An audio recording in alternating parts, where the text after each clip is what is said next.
Hi everyone and welcome back to my channel divine maths 101 में। तो चलो आज मैं आपके लिए लेकर आई हूँ क्लास 9th एक्सरसाइज 6.2 का क्वेश्चन नंबर 4 का सॉल्यूशन। बट उसको समझने से पहले एक रिक्वेस्ट है, kindly like and subscribe my channel. और आप किस टाइप के क्वेश्चंस देखना चाहते हैं वो भी आप मुझे कमेंट करके जरूर बताएं। 6.1 के बाकी क्वेश्चन और 6.2 के क्वेश्चन मेरे चैनल पे अपलोडेड है, यू कैन इंक्वायर, और बहुत ईजी मैथड में मैंने उन्हें एक्सप्लेन किया। तो चलिए अभी ये क्वेश्चन स्टार्ट लेते हैं। सबसे पहले हम क्वेश्चन समझते हैं कि व्हाट क्वेश्चन इज सेइंग। तो चलिए यहां से पढ़ते हैं। It is given PQ is parallel to ST। यहाँ पे देखिए ये PQ है, ये ST के पैरेलल ऑलरेडी दे रखा है, ठीक है। अच्छा PQR, ये जो एंगल है PQR 110 डिग्री दे रखा है एंड RST की वैल्यू दे रखी है 130 डिग्री। ये देखिए RST, हमें एंगल QRS निकालना है। ये दिख रहा है ना, ये angle QRS we need to find.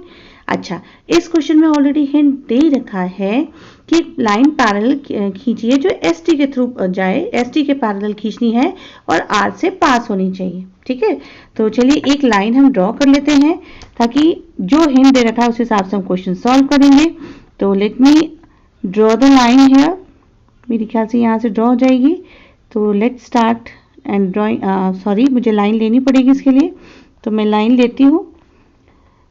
तो चिल्ड्रन, जब भी इस टाइप के क्वेश्चन है और कभी कभी हिंट दिया होता है, कभी कभी नहीं भी दिया होता है, तो if it is not given ना, you have to use your mind. आपको आपका माइंड यूज करना है कि आपको वो हिंट यूज में आ रहा है या नहीं आ रहा है। अगर नहीं आ रहा है तो आपको उस हिसाब से वो चीज लेके आपको सॉल्व करना है, ठीक है।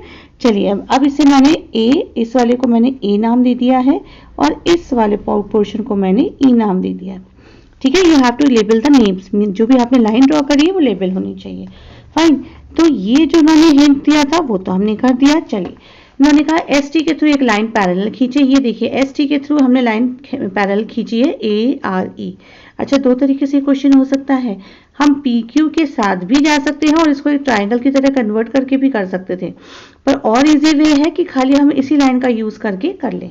तो मैंने इसलिए कॉमन लाइन यहाँ लिखी है कि draw a line ARE parallel to ST through point R, that is ARE।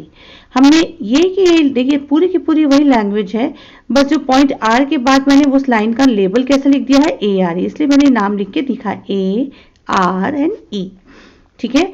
अब पता है इससे क्या हुआ, ये देखो ये लाइन और ये लाइन दोनों पैरेलल है, और जब लाइन पैरेलल होते हैं तो ये बनते हैं co-interior angle where RS will work as a transversal। ये दोनों लाइन पैरेलल है और RS कैसे काम कर रही है, ट्रांसवर्सल की तरह यहाँ पे काम कर रही है। तो ये वाले एंगल हमें पता चल सकते हैं, ये दोनों इंटीरियर एंगल, पर हमें इंटीरियर एंगल पे नहीं जाना। हम पता क्या करेंगे, हम ये देखिए हम एक्सटीरियर एंगल पे जाएंगे। देखिए मैं कलर से ड्रॉ करके बताती हूँ।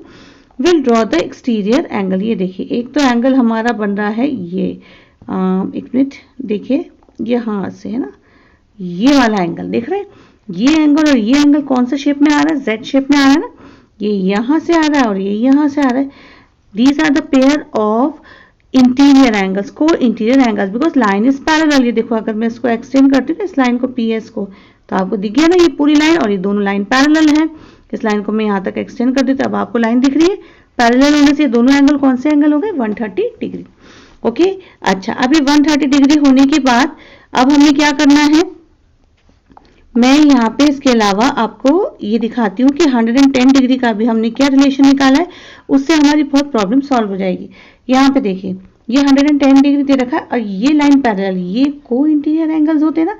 ये देखिए ये QR जो है वो ट्रांसवर्सल है and 110 degree is line same side, और ये एंगल ARQ भी सेम साइड है।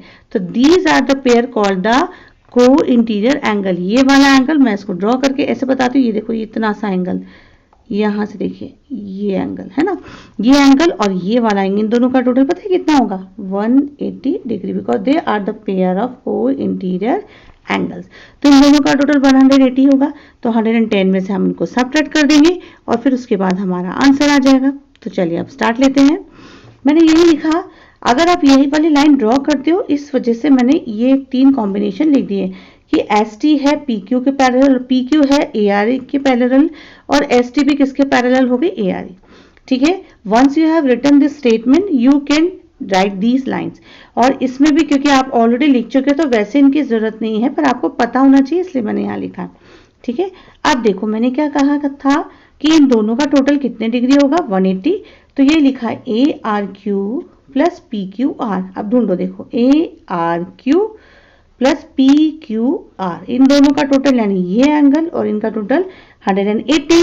अब 180 में से 110 माइनस किया तो माइनस करने पे ए आर क्यू की वैल्यू आ गई है 70 degree. And always mention the reason को इंटीरियर एंगल्स, तो उनका टोटल कितना आ गया, ए आर ई का वैल्यू आ चुकी है 70 डिग्री। चलिए अब नेक्स्ट में बोला है हमें अब ये वाला और ये वाला एंगल, ये देखिए मैं ब्लू कलर से इसको आप ड्रॉ करके बताती हूँ। ये देखिए ये पूरा जो टोटल ना यहाँ से ये है 130 डिग्री और ये भी क्या है 130। तो पहले हमने इसको यहाँ पे शो किया, हमने लिखा यहाँ पे कि A R S plus angle T S R की वैल्यू जो है, देखो A R S T S R है ना, ये हो गया ना पूरा। देखो Z shape angle, alternate interior angles की पहचान ही जेड शेप एंगल होता है। So this is done. तो इनका टोटल कितना होता है, दोनों एंगल्स इक्वल होते हैं सॉरी, तो 180 और ये भी 180, तो हमने यहीं पे मेंशन किया। अब आप सिंपल देख सकते हैं ये पूरा 180 बोला सॉरी 130 डिग्री, ये पूरा 130 डिग्री है। And if I subtract the value of this, इतना पोर्शन माइनस कर दूंगी तो मेरे पास क्यू आर एस की वैल्यू आ जाएगी और यही पूछा है। बस नेक्स्ट स्टेप में मैंने यही किया, यहाँ पे इनकी वैल्यू माइनस करी और माइनस करते मेरा आंसर आ गया।